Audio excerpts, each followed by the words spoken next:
Hello there, and welcome back once again to the Elite Podcast, where we find our authentic selves in the real time.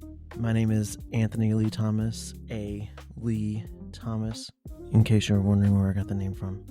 Over the last several episodes, we have started covering the various tenets that I created for what is known as SPUG, Salubrious Positivity, Upholding Goals, or Strength, Power, Unity, Growth. And that is the basis behind a company that I am trying to build called Alt Square Creative Solutions, LLC. And I have quite a few ideas that I'm going to be working on in the future. But first, I'm going to work on my MBA and then go towards my EdD. For those of you who don't really know me or who might not know me, you might be surprised if you do know me. My EdD is going to be through the University of Alabama. Roll Tide. That said, let's go ahead and kick this thing off. We're going to be talking about allyship today. On the last episode, we talked about mentorship, and we talked about how if you've been there before, how you can help people, right? You're helping people who have little issues or they're a little bit off, or even if they're a lot of bit off, but you have the ability to get them to where they need to be, and you give them that gentle push. Allyship is kind of different. Allyship is something like you've never been in their shoes before. It's a little bit more difficult, and it's important to remember, like, to be a good mentor, you also need to understand that you've never walked an inch in their shoes before. And I really hate that phrase, but that's what allyship is about. Allyship is noticing where other people come from and trying to advocate for them to be better versions of themselves, whether that's advocating for better health care or better rights, like whatever the case may be. However, I don't want to politicize this, okay? And this is the thing with this podcast. I'm approaching it from a very agnostic angle. So before we actually even touch the topic, the real topic at hand, before we get into the weeds with this, I need to say Google has a definition of allyship, but so does Alt Square Creative Solutions, or ALT Square Creative Solutions. And since it's my initials, I guess you figured that out. The square is the AI piece that comes into it. This is my definition. Allyship is not an agreement. Allyship is recognizing the humanity of others and refusing to let them carry life's burdens alone. Now, with that said, you're going to hear me later talk about things that are not humans. I just mentioned AI. It is making things better for humankind throughout, right? Not just humans now, but humans in the future, because we're not them. We got to create a better world for the people that come after us. And if you don't think that's important, maybe you need to volunteer for Artemis and just stay up there. Okay. Anyway, let's go into this stuff. Like I said before, Google has its own definition of allyship. That's fine. That's Google. Merriam-Webster has its own definition. That's cool. That's Merriam-Webster. The problem is that allyship has become politically loaded. It shouldn't be. There's no reason why one side doesn't care about people who look different, people who think different, people who talk different. Especially in this country. I'm sure I've had listeners that are from other countries before, but obviously I'm American. I was in the United States Air Force, United States Space Force. And now we're doing this podcast. Yeah, I don't like that it's married to one specific side. In order to say that you're a good person, I think you should be welcoming of people who are different from you. I think you should be able to advocate for people who are different from you, regardless of red, blue. If you want to get me started on stuff, that is my number one big thing. So the core here is you do not have to agree with someone to be their ally. You don't have to agree with their outlook on life. You don't have to like the bands they listen to. You don't have to like the way they do their hair in the morning. You don't have to like the way they spend their money. You don't have to like the way they raise their children. You don't have to like the fact that Muslim women wear hijabs. You don't have to like the fact that people love who they love and are who they are and represent that on the outside of their bodies because they feel it on the inside of the bodies. You don't have to. You don't have to. What you should do is be a respectful human being if you're an ally. You don't have to vote like them. You don't have to worship like them. You don't have to love like them. You don't have to think like them. You only have to recognize their humanity. They are people too. Okay? Sit on that one for a minute. On that topic, agreement versus allyship. So agreement is saying, I support what you believe. And yes, there are allies that directly agree with what other people think. That's fine if that's you. And like I said, I'm trying to keep this podcast extremely agnostic. What's right to me doesn't have to be right to you. You don't have to think the way that I think. Just listen. Just hear what I'm saying here. Agreement is saying, I support what you believe. Allyship is, I support your right to exist, learn, speak, grow, and be treated with dignity. That goes into everything that I just said. If somebody is different from you, maybe go up to them and ask them, talk to them, get some understanding of what's going on in their mind and their lives and their bodies and how they were raised and how they're treated. So allyship is not conversion, it's coexistence. You don't have to be converted into believing what other people believe or thinking what they think or worshiping who or what they worship. You don't have to. You can just be you. Individualization was cool in the 90s, and it's still cool 30 years later. Trust me. I know cool, on God. For the Spug lens, as I was saying before, strength, power, unity, growth, right? So strength, when it comes to allyship, it's defending others even when it is unpopular. Sound familiar? I mean, there is a lot of hatred going around for transgender people. In 2020, there was a lot of hatred going around for Asian people.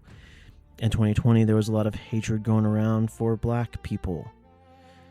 In the 1960s, there was a lot of hatred going around for black people. In the 1940s, there was a lot of hatred going around for Japanese people. You see how history works that way? It's because when there is stuff going on with things related to those areas, you typecast everybody under the same blanket. After 9/11, it was Muslim people, right? It doesn't matter whether they were from Sheboygan or if they were from Tel Aviv or if they were from Saudi Arabia. It didn't matter. People were like, you are brown, I don't like you, go back where you came from. And it's been the same freaking thing all the time. If you don't like it, you can leave this country. What does the First Amendment of the Constitution say? It says you have a right. You have a freedom of speech.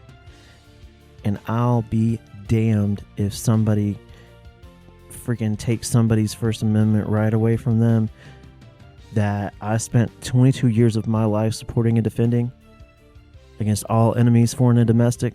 If you are here, it doesn't matter. There's a thing called due process, which is in the Bill of Rights. So that means that the Bill of Rights can cover anybody that is on this soil.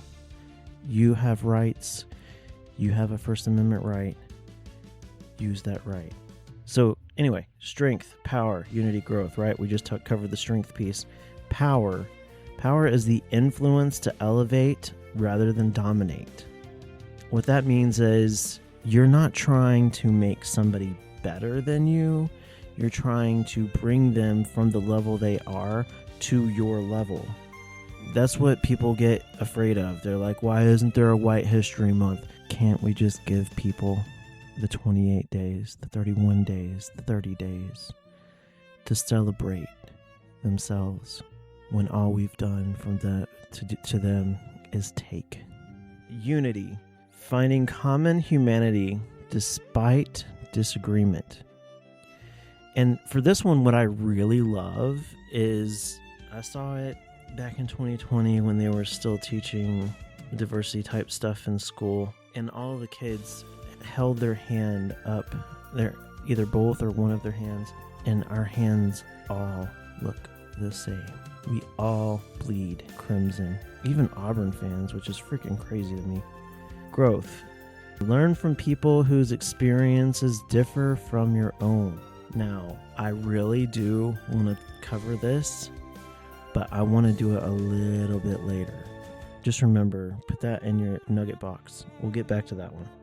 What allyship looks like.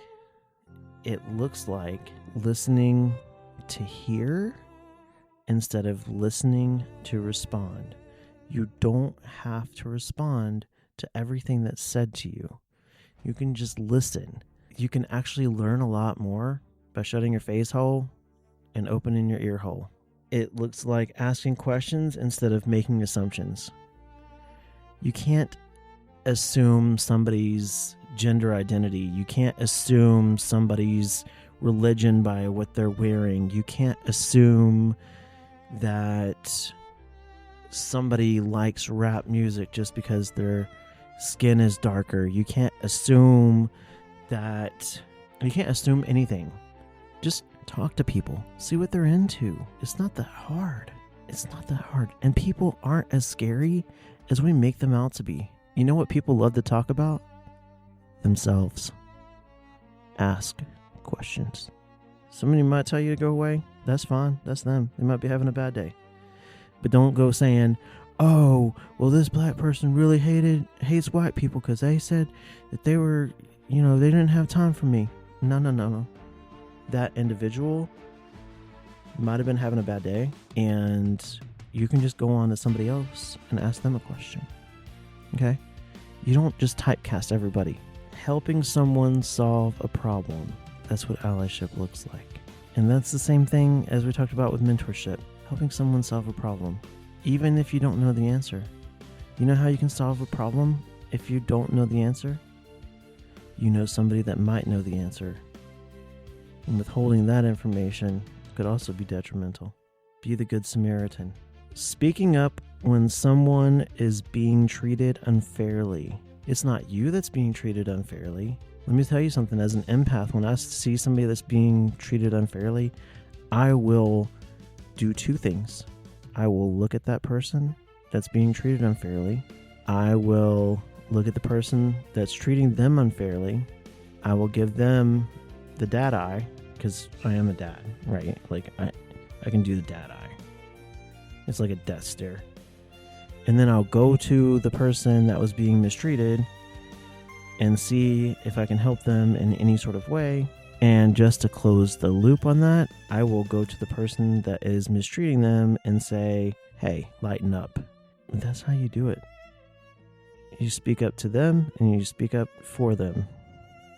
And then showing up when it would be easier to walk away. We pretty much just covered that with that same token.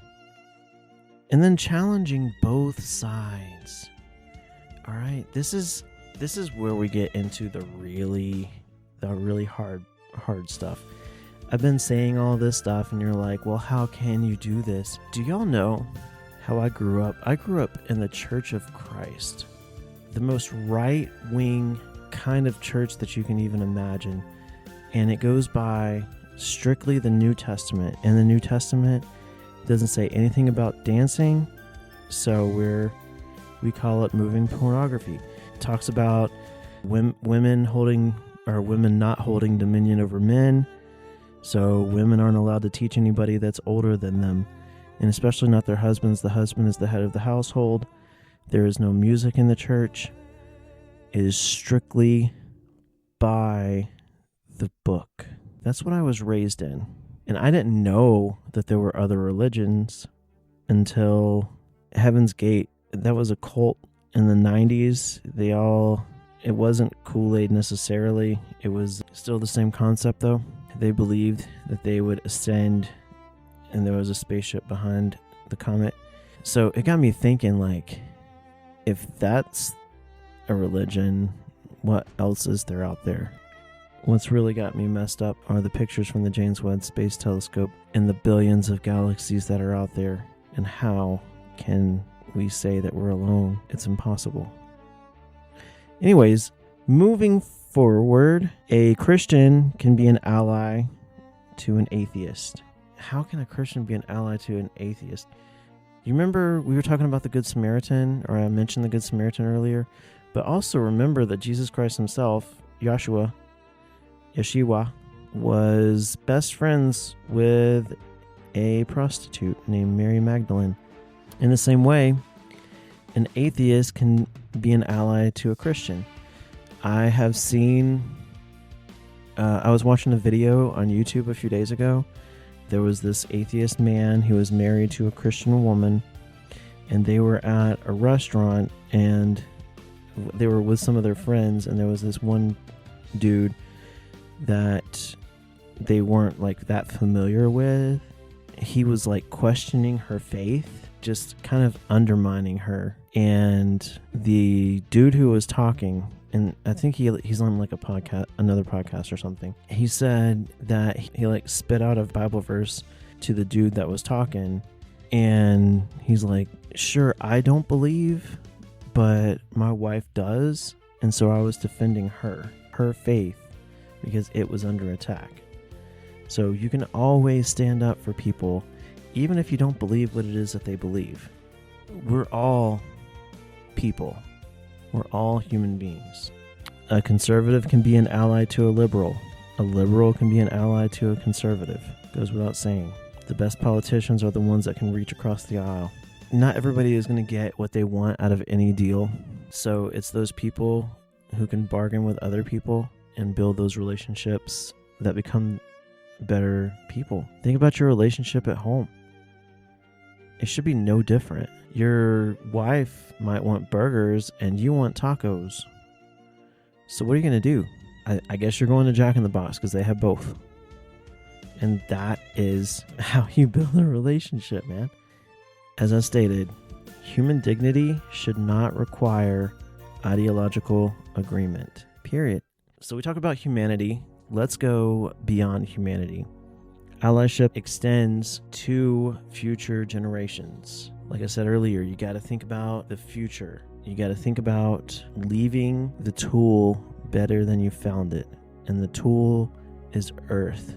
And one day, you're not going to be here anymore. Your kids might be here. You got to think about their kids and their kids.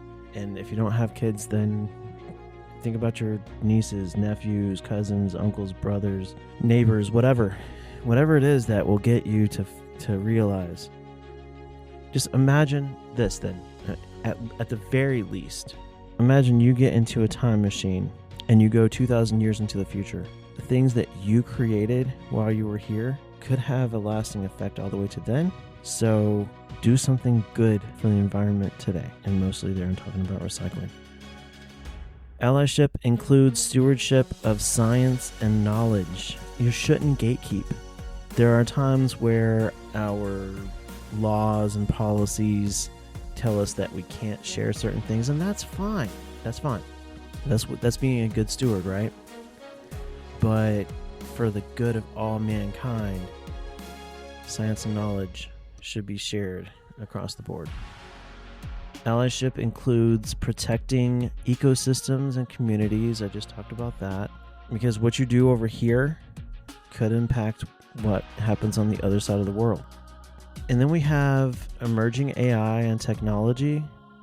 So if you're not good stewards of this, then that can create issues in the future as well. AI is supposed to be a helper, used as a tool, not as a scapegoat, not as a be-all, end-all. What I do is I come up with a plan. I give my plan to my ChatGPT, and my ChatGPT says, I like these things. Think about those things. I'll look at the list of things that it liked versus things that it didn't like. I might take out some things that it liked. I might keep some things that it didn't like. It's my choice. I'm a human being who uses AI, who in the future is planning on building AI. This is me saying there is a line that I do not cross. I don't just take AI's word for it, because as the human in the loop, you have a responsibility with your data to make sure that it is meeting the intent. And so you need to, if you use AI, you need to make sure that you're asking the right questions, you're giving the right prompts, and you're giving it time. You need to train your AI on what it is that you're looking for. I feed mine things on space policy. I feed mine things on basically anything that really interests me, so that I can have a good conversation and say, hey, can you tell me how to fix this issue with this thing that I'm interested in? And that's how it helps. An ally protects things that cannot always protect themselves. Children, animals. Just a few years ago, we had issues with the bee population dwindling. And I've heard, I haven't really done the research, y'all can do it for me. And I've heard that the bee population is coming back or making a comeback. That's good. We need the bees. We need the bees because they pollinate our food. We need the bees because honey is honey is a superfood, and we've been eating it. We as humans have been consuming it for thousands of years. How do I know that? The Old Testament talks about land flowing with milk and honey. So, yeah, you've got to stand for something or you'll fall for anything. That's what Aaron Tippin said, or at least that's what his daddy said. Anyway, personal examples. I finally get to tell you. Back in 2023 and 4, I was the chair for the Buckley Diversity, Equity, and Inclusion Council. I didn't start as that. My first event, I went to a Martin Luther King Jr. meeting, and we all discussed various quotes and things that he said. And there were different pictures and stuff like that. It was really immersive and very interesting. And then the following month, in each of the months for underprivileged and underrepresented people, we did at least 3 different things. So for Black History Month, I'm not going to go into all of the details, but I learned how Black people are treated/mistreated. In Women's History Month, I learned the reason why women say they'd rather see a bear in the woods than a man in the woods. You never know what you're going to get from the man, but you definitely know what you're going to get from the bear.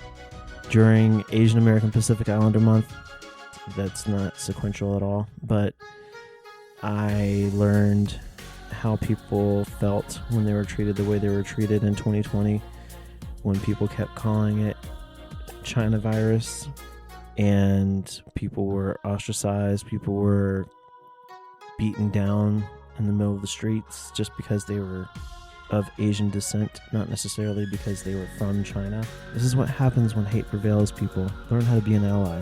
Obviously, you got Pride Month, and I've already touched on that. Just let people live their lives. What does it matter what's in somebody's pants? What's it matter what somebody does in their home life as long as they're not killing people and doing other things to people? If they're not breaking laws, what does it matter? So let me tell you why a straight, southern, white, cisgender male would want to be the chair of the Diversity Council. My maternal grandfather was in the KKK, and I think it's like 3 greats, maybe 4 grandfather was a lieutenant in the Confederate Army, which means that he owned a lot of slaves because officers in the Confederacy were slave owners. So something inside me clicked, and I'm like, how do I give back? That's allyship. And then you got the people that I've brought onto the podcast. Carl Music, Dina Armstrong, Kareem Amanatu, Dave Susko. Do you hear the diversity in that? Beautiful people, by the way. And it made me feel great that they were able to tell their stories on my podcast. And it would make me feel great if they came back. So one day, I would like to have them back. Closing charge. As I said several times, you do not have to agree with me to be my ally. You don't. It took a lot out of me. I don't know how many takes I did to say straight, white, cisgender, all of that. I'm demisexual. If you don't know what that is, it's where you have to build an emotional connection or an emotional relationship before you can build a sexual connection or sexual relationship. So I might see people and think, oh, you're attractive, but it doesn't mean anything because that beauty is only skin deep. It's who you are on the inside. Once you show me who you truly are, that's when I can decide whether or not you're actually an attractive person. But as I stated before, you only have to recognize that I am a person. My joys matter. Your joys matter. His joys matter. Her joys matter. Their joys matter. Same with my pain, your pain, their pain, his pain, her pain, our pain. My voice, your voice, his voice, her voice, their voice. And you know how I know that? Because I love my neighbor like I love myself. Humanity over hostility, unity over division. That is the SPUG tenet known as allyship. So next week, we get to look at this thing called legacy. I have been so stoked for this one for such a long time because legacy reflection, I keep getting those two confused, but legacy is huge. And you can't really reflect back on yourself unless you see that legacy off in the distance. And then after legacy and reflection, I was just given a great idea today. Sarah listened to the podcast and she gave me some great advice for future episodes. And so stay tuned for that. And until next time, stay SPUG and elite. Over.